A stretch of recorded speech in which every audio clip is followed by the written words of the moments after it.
দৃশ্যটা কল্পনা করুন, দিল্লির সাউথ ব্লকের একটা হাই সিকিউরিটি রুম, দরজায় ডু নট ডিস্টার্ব বোর্ড ঝোলানো, টেবিলের ওপর রাখা মাত্র একটা ফাইল, আর সেই ফাইলের ওপর চোখ রেখে বসে আছেন ভারতের টপ মোস্ট সিকিউরিটি অফিসিয়ালরা। পিনপতন নিস্তব্ধতা, শুধু মাঝে মধ্যে এসির আওয়াজ। কিন্তু ঠিক এই ঠান্ডা ঘরের সিদ্ধান্তেই বর্ডারের ওপারে এখন হাই ভোল্টেজ কারেন্ট বইছে।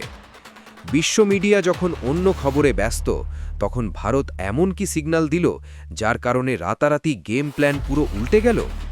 12ই ফেব্রুয়ারি 2026 বাংলাদেশে যে নির্বাচন হতে চলেছে, সেটা কি শুধুই ভোট, নাকি এর পেছনে চলছে আমেরিকা, চীন আর ভারতের এক মহা লড়াই?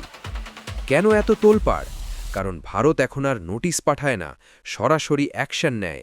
বেইজিং ভেবেছিল ঢাকাকে পকেটে পুরে নেবে, কিন্তু দিল্লি এমন এক চাল চেলেছে যে ড্রাগনের নিঃশ্বাস বন্ধ হওয়ার জোগাড়। তবে মেইন পয়েন্টে ঢোকার আগে আপনি যদি ভারতীয় হিসেবে গর্ববোধ করেন, যদি মনে করেন নতুন ভারত কাউকে ছেড়ে কথা বলে না, তাহলে ভিডিওটা এক্ষুনি লাইক করুন আর কমেন্টে গর্জন করে লিখুন জয় হিন্দ, কারণ আসল খেলা তো এবার শুরু হবে। একটা কথা বলি, 2026-এ দাঁড়িয়ে শুধু গাধার খাটনি খাটলে হবে না, একটু স্মার্ট চালাকিও করা লাগবে। সেই স্মার্ট স্ট্র্যাটেজি বা ফাইন্যান্সিয়াল কৌশলটা জানতে চাইলে একবার দেখে নিন আমাদের চ্যানেল বেঙ্গল মানি মেন্টর। ফার্স্ট কমেন্টে লিংক দেওয়া আছে, একবার ক্লিক করে দেখুন, ইনকামের ছবিটাই হয়তো পাল্টে যাবে। বন্ধুগণ, তারিখটা মার্ক করে রাখুন, 12ই ফেব্রুয়ারি 2026। সারা পৃথিবী ভাবছে এটা বাংলাদেশের সাধারণ নির্বাচন। আন্তর্জাতিক মিডিয়া এতদিন আমাদের শুনিয়ে এসেছে যে নোবেলজয়ী মুহম্মদ ইউনুস নাকি আমেরিকার চোখের মণি। সবাই ধরেই নিয়েছিল শেখ হাসিনার অধ্যায় শেষ। কিন্তু রাজনীতির দাবার বোর্ডে যখন ডোনাল্ড ট্রাম্পের এন্ট্রি হয়, তখন পুরনো সব সমীকরণ 180 ডিগ্রি ঘুরে যায়। খবর আসছে ভারত এবং আমেরিকা পর্দার আড়ালে একটি অত্যন্ত গোপনীয় এবং সেন্সিটিভ পলিটিক্যাল ডিল সই করেছে।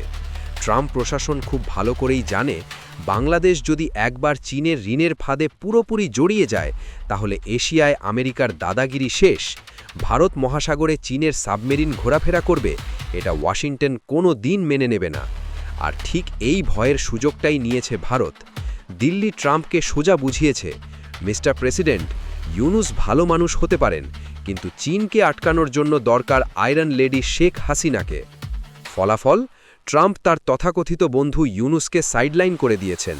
আর এই সুযোগে ভারত এবং আমেরিকা মিলে এমন এক সিক্রেট গেম প্ল্যান তৈরি করেছে যা চীনের ব্লুপ্রিন্টকে ধুলোয় মিশিয়ে দিয়েছে। কিন্তু শুনুন, টিভিতে যা দেখছেন বা খবরের কাগজে যা পড়ছেন, সেটা তো হিমশৈলের চূড়া মাত্র। আসল খেলাটা চলছে পর্দার আড়ালে। আমাদের ইন্টেলিজেন্স অ্যানালিসিস এবং জিও পলিটিক্যাল এক্সপার্টরা এই গোপন চুক্তির 4টি এমন শর্ত খুঁজে পেয়েছেন যা শুনলে আপনার গায়ের লোম খাড়া হয়ে যাবে। গোপন শর্ত 1, the secret of Saint Martin. আমেরিকার অনেক দিনের লোভ বাংলাদেশের সেন্ট মার্টিন দ্বীপের ওপর। চীনকে কাউন্টার করার জন্য বঙ্গোপসাগরে তাদের একটা ঘাঁটি চাই।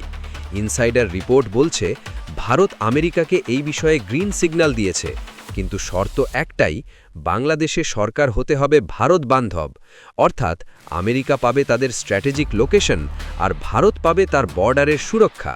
একেই বলে মাস্টার স্ট্রোক। গোপন শর্ত 2, চিকেন স্নেক এবং নতুন করিডোর। ভারতের ম্যাপ দেখলে দেখবেন শিলিগুড়ি করিডোর বা চিকেন স্নেক, যেই সরু রাস্তাটা আমাদের নর্থ ইস্টের সাথে বাকি ভারতকে জুড়ে রেখেছে। চীন সবসময় ওটা কেটে দেওয়ার স্বপ্ন দেখে। এই গোপন ডিল অনুযায়ী হাসিনা ক্ষমতায় ফিরলে ভারতকে হিলি এবং হলদিবাড়ি দিয়ে সরাসরি ট্রানজিট দেওয়া হবে। এর মানে বুঝলেন? ভারতের সামরিক মুভমেন্টের স্পিড এখন 10 গুণ বেড়ে যাবে। চীনের যুদ্ধের স্বপ্ন ওখানেই শেষ। গোপন শর্ত 3, ড্রাগনের বিদায় ঘণ্টা। এই ডিলের সবথেকে বড় ভিকটিম কে জানেন? চীন।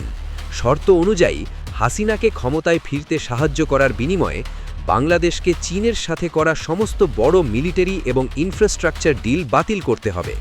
সোনাদিয়া গভীর সমুদ্র বন্দর যা চীন বানাচ্ছিল, সেটা এখন বন্ধ হওয়ার পথে। জিনপিংয়ের চেকবুক ডিপ্লোমেসি বা টাকার জোর ভারতের চাণক্য নীতির কাছে হেরে গেছে। গোপন শর্ত 4, দ্য পাওয়ার শেয়ারিং ফর্মুলা।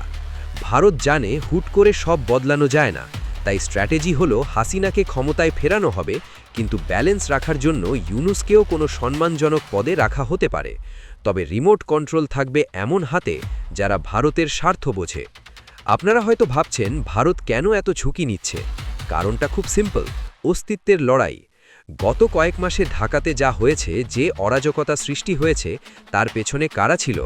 পাকিস্তানের আইএসআই এবং চীনের গোয়েন্দারা চেয়েছিল বাংলাদেশকে ভারতের বিরুদ্ধে লঞ্চ প্যাড বানাতে, কিন্তু তারা ভুলে গিয়েছিল ১৯৭১-এ যেই দেশটা পাকিস্তানকে দুটুকরো করেছিল, সেই ভারতের স্ট্র্যাটেজিক ডেপথ কতটা গভীর।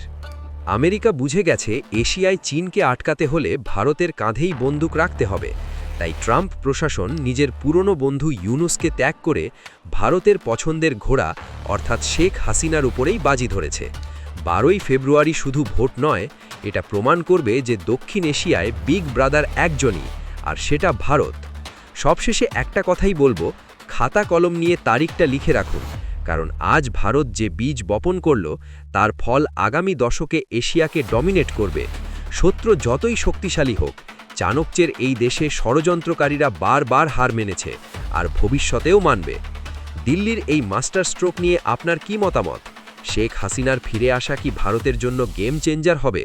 কমেন্টে জানাতে ভুলবেন না। আর হ্যাঁ, ভিডিওটা শেয়ার করে সবাইকে জানিয়ে দিন, পিকচার তো আভি বাকি হ্যায়। দেখা হচ্ছে পরের ভিডিওতে। জয় হিন্দ।